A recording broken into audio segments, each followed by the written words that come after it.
ಗೀತಾ ಗೀತಾ ಮಾವನ ಮನೆ ಬೀದಿ ತನಕ ಬಂದು ಮನೆ ಒಳಗೆ ಬರ್ದೇ ಇದ್ರೆ ಅದು ಹೇಗಾಗುತ್ತೆ ಹೇಳಿ? ನೀವು ಹೋಗ್ತೀನಿ ಅಂದ್ರು ಅಳಿ ಅಂದ್ರನ್ನ ಮಾವ ಆದವನು ನಾನು ಕಳ್ಸೋಕ್ಕಾಗತ್ತೀಯೇ? ನೋಡಿ ಅಳಿ ಅಂದ್ರೆ ರಾತ್ರಿ ಆತಿಥ್ಯನ ಬೀದಿಯಲ್ಲಿ ಕೊಡೋದು ಸರಿಯಲ್ಲ. ನೋಡಿಪ್ಪ, ಮನೆಯೊಳಗೆ ಬರಲೇಬೇಕು ನೀವು.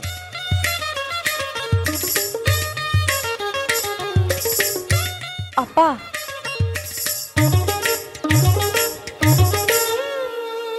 ನೋಡಮ್ಮ ಬಂಗಾರ, ನೀನು ಯಜಮಾನರನ್ನ ಕರ್ಕೊಂಡು ಮನೆಗೆ ಬಾ. ಕರ್ಕೊಂಬಾ ಬಂಗಾರ, ಬೇಗ ಕರ್ಕೊಂಡ್ ಬಾ. ಬನ್ನಿ ಹೇಳಿ ಅಂದ್ರೆ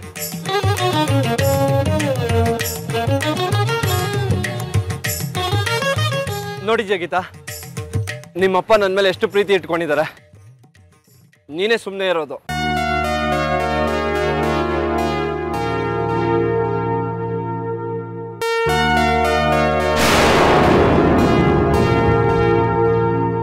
ಗೀತಾ, ನಾನು ಬರ್ತೀನಿ.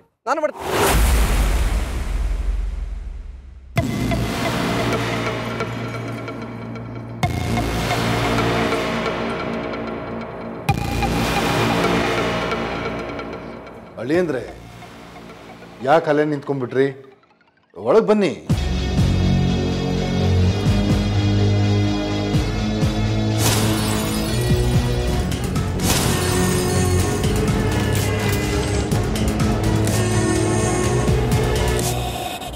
ಶೀಲಾ, ಏನೇನು ನಿದ್ದೆ ಮಾಡ್ತಿದ್ಯಾ? ಯಾರು ಬಂದಿದ್ದಾರೆ ನೋಡ್ಬಾರ್ದಾ? ಎದ್ದೇಳೆ, ಅಪರೂಪಕ್ಕೆ ಅಳಿಯಂದ್ರು ಬಂದಿದ್ದಾರೆ. ನೀನು ನೋಡಿದ್ರೆ ಮಲ್ಕೊಂಡಿದ್ದೀಯಲ್ಲೇ.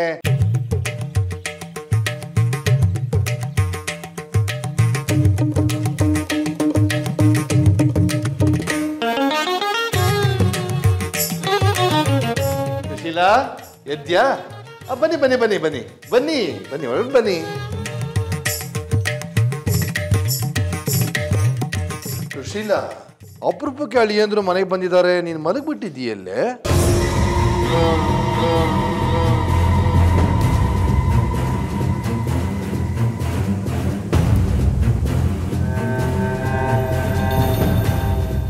ಸುಶೀಲಾ, ನಿನ್ನ ಮುಂದೆ ನಿನ್ನ ಮಗಳು ಏನೋ ಒಪ್ಕೊಂಡಿದ್ಲು. ಅದೇನು?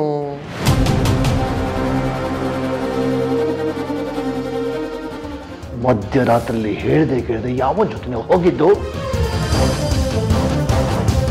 ಮಗಳೇ,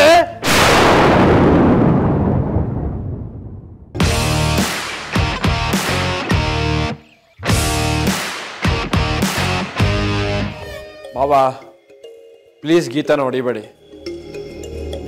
ಅವಳು ಯಾರನ್ನು ನೋಡಕ್ ಆಚೆ ಹೋಗಿಲ್ಲ. ನನ್ನನ್ನ ಅಂದ್ರೆ ಅವಳ ಗಂಡನ್ನ ನೋಡಕ್ ಬಂದಿದ್ಲು. ಇದೇ ಪಾಯಿಂಟ್ ನನಗೆ ಬೇಕಾಗಿದ್ದು.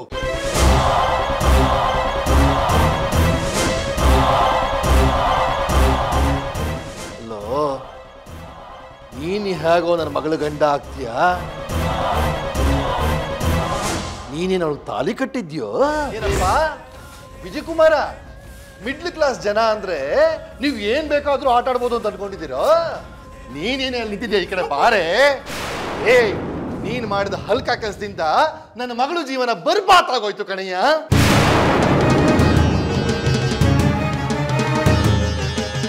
ನಾವು ಬೀದಿಗೆ ಬಂದ್ಬಿಟ್ವಿ. ನೀನ್ ಅವತ್ತು ಅವಳನ್ನ ಗೆಸ್ಟ್ ಹೌಸ್ ಅಲ್ಲಿ 10 ನಿಮಿಷ ಕೂಡ ಹಾಕಿದ್ದು ಅವಳ ಜೀವನದಲ್ಲಿ ಕಪ್ಪು ಚುಕ್ಕೆ ಆಗೋಯ್ತು. ಎಂತ ಕೆಲಸ ಮಾಡ್ಬಿಟ್ಟು ನೀಚ!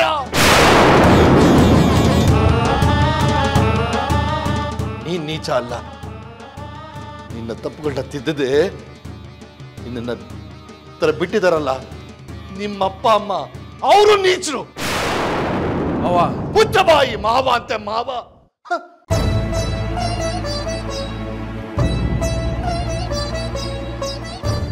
ಭೂತಕಾಲದ ಭೂತನ ತಿಂದು ಮುಗ್ದಾಯ್ತು. ಹಳೆ ಸಂಬಂಧದ ಹೆಸರಲ್ಲಿ ನಮ್ಮನೆ ಸುತ್ತಮುತ್ತ ಇವಳು ಹಿಂದೆ ಮುಂದೆ ಏನಾದ್ರೂ ಓಡಾಡ್ದ್ಯೋ ನಿಂದ ಚರ್ಮ ಸುಲ್ದು ನೇತ್ ಹಾಕ್ಬಿಡ್ತೀನಿ. ಏನಿದೆಲ್ಲ? ನೀನಾದ್ರೂ ಮಾವಂಗೆ ಗೀತಿನ ಹತ್ರ ಏನೋ ಕೇಳ್ತೀಯಾ? ಹೋಗು ಅಂತ ನಾನು ಹೇಳ್ತಾ ಇದ್ದೀನಿ. ಹೋಗಲ್ಲೋ?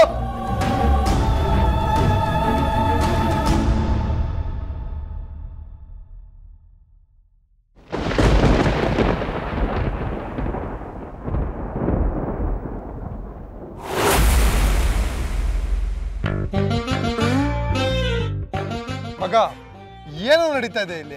ವಿಜಿ ನೋಡಿದ್ರೆ ಹೆಂಡತಿ ಬೇಕು ಅಂತಾನೆ, ಆ ಗೀತಾ ನೋಡಿದ್ರೆ ಗಂಡ ಬೇಕು ಅಂತಾಳೆ. ವಿಜಿ ಮಾವ ನೋಡಿದ್ರೆ ಅವಳಿ ಅಂದ್ರೆ ಬನ್ನಿ ಅಂತ ನೈಸಾಗಿ ಮನೆ ಕರ್ಕೊಂಡು ಹೋಗ್ತಿದ್ದಾನೆ. ಮಗ ಒಟ್ನಲ್ಲಿ ವಿಜಯ್ ಜೀವನದಲ್ಲಿ ಏನ್ ನಡೀತಾ ಇದೆ ಅಂತ ಆ ದೇವ್ರಿಗೆ ಮಾತ್ರ ಗೊತ್ತು ಕಣ. ಅಂದ್ರೆ ಗುರುವೆ ಖಂಡಿತ ಏನಾದ್ರೂ ಅನಾಹುತ ಆಗುತ್ತೆ. ನಾವು ಏನೋ ಮಾತಾಡ್ತಾ ಇದೀಯಾ? ಗೀತಾ ಅವರಪ್ಪ ಮಾತಾಡಿದ್ ನೋಡಿದ್ರೆ ಅವ್ರ ಮಗಳನ್ನ ಅಳಿಯಾನ ಅವರೇ ಒಂದ್ ಮಾಡೋ ತರ ಇದಾರೆ. ಇಲ್ಲ ಕಣ, ಅವ್ರಪ್ಪ ಮೊದ್ಲೇ ಮೆಂಟ್ಲು. ವಿಜಿನ ನೈಸಾಗಿ ಮನೆ ಕರ್ಕೊಂಡು ಹೋಗಿದ್ದಾನೆ ಅಂದ್ರೆ ಗ್ಯಾರಂಟಿಯಲ್ಲಿ ಏನಾದ್ರೂ ಅನಾಹುತ ಆಗುತ್ತೆ. ಏಯ್ ಅವ್ನು ನಮ್ಮ ಫ್ರೆಂಡ್ ಕಣ, ಹೋಗಿ ನೀನು ಈ ತರ ಮಾತಾಡ್ತಿಯಲ್ಲ. ನೋಡ್ತಾ ಇರು, ಅವ್ನು ಹೋಗಿದ ಕೆಲಸ ಗ್ಯಾರಂಟಿ ಸಕ್ಸಸ್ ಆಗುತ್ತೆ.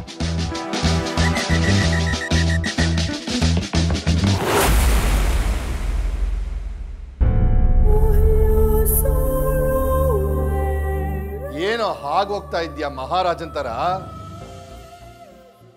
ಕ್ಷಮೆ ಕೇಳ್ಬಿಟ್ಟು ಹೋಗು, ಕ್ಷಮೆ ಕೇಳ್ಬಿಟ್ಟು ಹೋಗು ಅಂದೆ. ನಡು ರಾತ್ರಿಲಿ ನನ್ನ ಮಗಳನ್ನ ಕರ್ಕೊಂಡು ಹೋಗಿದ್ದಕ್ಕಷ್ಟೇ ಅಲ್ಲ, ನಡು ರಸ್ತೆಯಲ್ಲಿ ನಮ್ಮ ಜೀವನನ ತಂದು ನಿಲ್ಸಿದ್ದಕ್ಕೆ ಕ್ಷಮೆ ಕೇಳ್ಬಿಟ್ಟು ಹೋಗು ಅಂದೆ.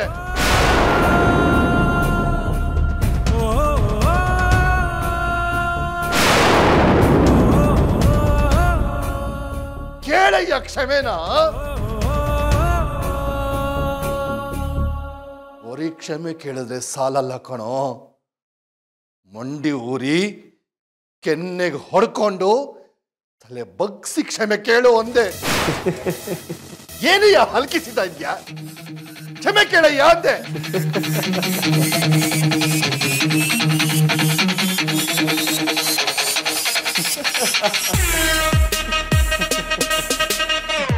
ಮಾವ, ನಾನೇನಾದ್ರೂ ಹಳೆ ವಿಜಯ ಆಗಿದ್ದಿದ್ರೆ ಇಲ್ಲಿ ನಡೀತಿದ್ದ ಸೀನೇ ಬೇರೆ.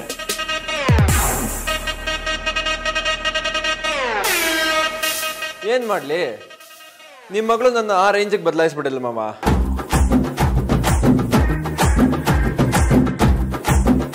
ನಾನ್ ಸಾರಿ ಕೇಳಲ್ಲ ಮಾವ. ನಾನಂದೇ ಒಂದು ಪಾಠ ಹೇಳ್ಕೊಟ್ಟಿದ್ದೆ, ಏನ್ ಗೊತ್ತಾ? ತಪ್ಪು ಮಾಡ್ದಿದ್ರೆ ತಿಪ್ಪರ್ಲಾಗ ಹೊಡೆದ್ರು ಕ್ಷಮೆ ಕೇಳಬಾರ್ದು ಅಂತ.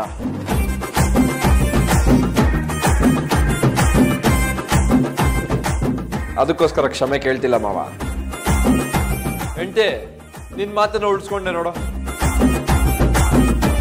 ಅಂಡ್ ಇನ್ನೊಂದು ವಿಷಯ, ನಾನ್ ನಿಮ್ಮನ್ನ ಹಳೆ ಸಂಬಂಧದ ಹೆಸರಲ್ಲಿ ಮಾತಾಡ್ಸಲ್ಲ, ಶುರು ಆಗೋ ಹೊಸ ಸಂಬಂಧದ ಹೆಸರಲ್ಲಿ ಮಾತಾಡಿಸ್ತೀನಿ.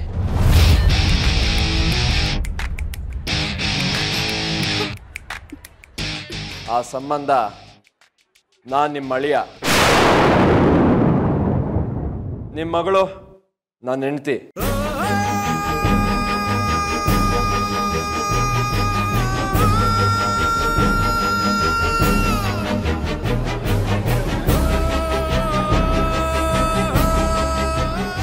ಯಾವತ್ತಿದ್ರೂ ಗೀತಾ ಕೊರಳಿಗೆ ತಾಳಿ ಕಟ್ಟೋದು ನಾನೇ ಮಾವ. ಅತ್ತೆ, ಬರ್ತೀನಿ.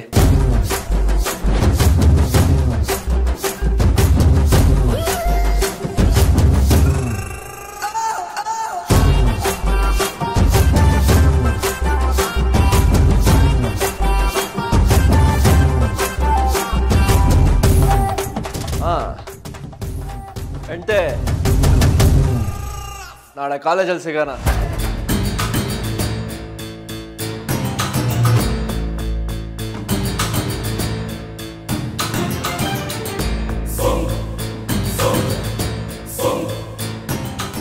ಇಷ್ಟೊತ್ತಾದ್ರೂ ಬಂದಿಲ್ವಲ್ಲ?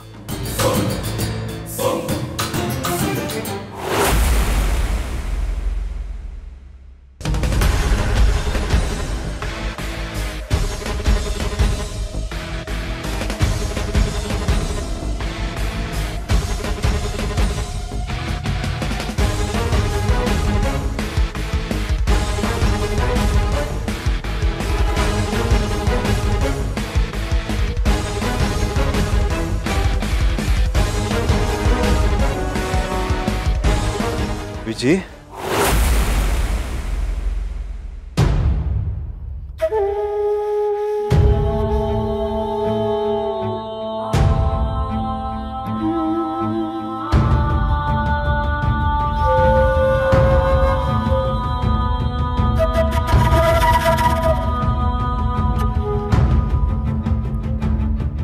ಕುಡ್ದಿದ್ಯೇನೋ? ಡ್ಯಾಡ್, ಅದು ಗೀತಾ ಇಲ್ಲ ಅಂತ ನೀನು ಕೆಟ್ಟು ಹೋಗಿದ್ಯಾ ಅಂತ ನಾಟಕ ಆಡ್ತಾ ಇದೆಯಾ ವಿಜಿ? ಹೌದು ಡ್ಯಾಡ್. ಯಾಕೋ ವರ್ಕೌಟ್ ಆಗ್ಲಿಲ್ವಾ? ಇಲ್ಲ ಡ್ಯಾಡ್.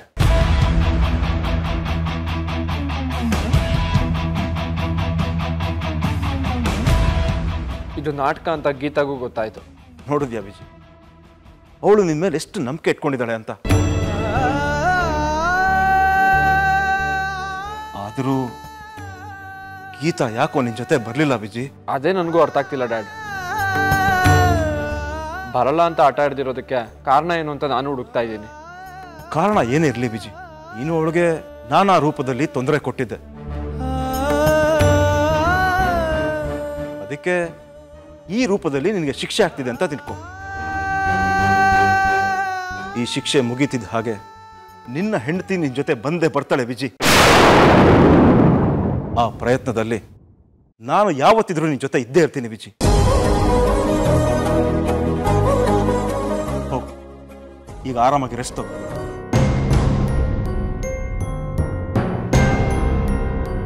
ಸುಶೀಲಾ, ನೀನು ಹೆಣ್ಣೆತ್ತಿದ್ಯಾ ಅನ್ನೋ ಕಾರಣಕ್ಕೆ ಪದೇ ಪದೇ ನಾನು ನಿನ್ನ ಬೈತಾ ಇದ್ರು ನಿನ್ನ ಮಗಳಿಗೆ ಸ್ವಲ್ಪನಾದರೂ ಸ್ವಾತಂತ್ರ್ಯ ಕೊಟ್ಟಿದ್ದೆ.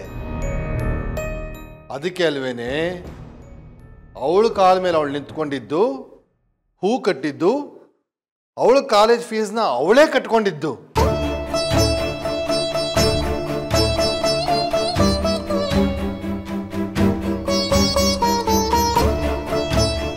ಅಂದಮೇಲೆ ಬೈತಾ ಬೈತಾ ಇವಳಲ್ಲಿ ಸ್ವಾಭಿಮಾನ ಬೆಳೆಸಿರೋದು ಯಾರು? ನಾನು ತಾನೇ. ಇಂಥ ತಂದೆನ ಆ ಮಂತ್ರಿ ಮನೆಯವರು ದುಡ್ಡಿನಾಸೆಗೆ ಮಗಳನ್ನ ಹೆಂಡತಿಯಾಗಿ ನಾಟಕ ಮಾಡೋದಕ್ಕೆ ಕಳಿಸಿರೋ ನೀಚ ಅಂದಾಗ ನನ್ನ ಹತ್ರ ಉತ್ತರ ಇರಲಿಲ್ಲ ಸುಶೀಲಾ.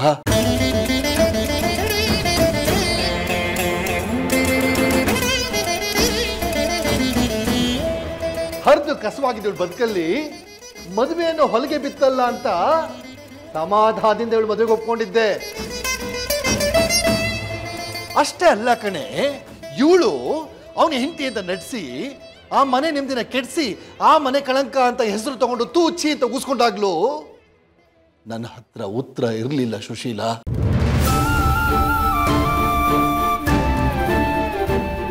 ಆದ್ರೆ ಸುಶೀಲಾ, ನನ್ನ ಮಗಳ ಬದುಕನ್ನ ಕಟ್ಟಿ ಈ ಎಲ್ಲದಕ್ಕೂ ಉತ್ತರ ಕೊಡ್ತೀನಿ ಕಣೆ ನಾನು. ಇದು ನನ್ನ ಸ್ವಾಭಿಮಾನಕ್ಕೆ ಸವಾಲು ಕಣೆ.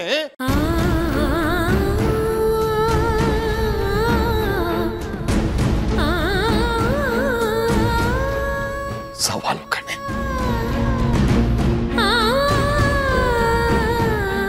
ನೋಡೆ ಸುಶೀಲಾ, ಆ ವಿಜಯ್ ಇವಳನ್ನ ಮದ್ವೆ ಆಗೋದಕ್ಕೆ 1000 ಪ್ರಯತ್ನ ಮಾಡ್ಬೋದು, ಸೋಲ್ತಾನೆ.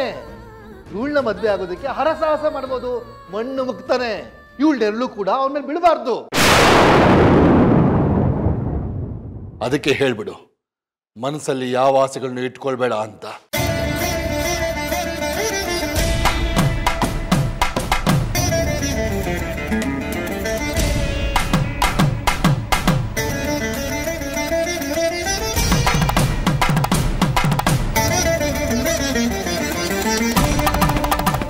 ನನ್ಗೆ ಯಾವತ್ತು ಅವಮಾನ ಮಾಡಿ ಕಳಿಸಿದ್ರು ನಾನು ಅವತ್ತೇ ಆ ಮನೆನ ಮರ್ತಾಯ್ತು.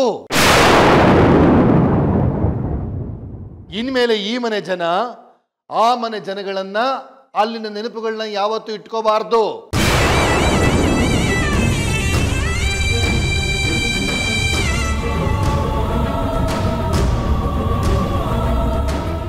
ಅರ್ಥ ಆಯ್ತೋ ಇಲ್ವೋ ಸುಶೀಲಾ?